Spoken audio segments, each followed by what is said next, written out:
চলমান তীব্র বিদ্যুৎ ও গ্যাস সংকট মোকাবেলায় সরকারের সর্বোচ্চ প্রচেষ্টা অব্যাহত রয়েছে বলে জানিয়েছেন বিদ্যুৎ, জ্বালানি ও খনিজ সম্পদ প্রতিমন্ত্রী অনিন্দ ইসলাম অমিত। জানান, প্রাকৃতিক দুর্যোগের কারণে সামুদ্রিক পরিস্থিতি প্রতিকূলে থাকায় কার্গো থেকে গ্যাস খালাস করা যাচ্ছে না।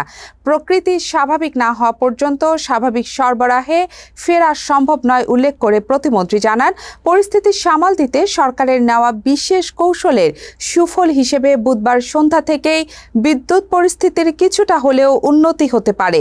এদিন সচিবালয়ে সাংবাদিকদের সঙ্গে আলাপকালে প্রতিমন্ত্রী এসব কথা বলেন। মানুষের অনাকাঙ্ক্ষিত ভোগান্তির কথা স্বীকার করে তিনি সরকারের পক্ষ থেকে দুঃখ প্রকাশ করেন। প্রতিমন্ত্রী জানান, বঙ্গোপসাগর প্রচণ্ড উত্তাল থাকায় সামিট এর এলএনজি টার্মিনালে কার্গো খালাস পুরোপুরি বন্ধ রয়েছে। অন্যদিকে এক্সেলেটার টার্মিনালটি বর্তমানে কেবল আংশিক সক্ষমতায় চালু আছে।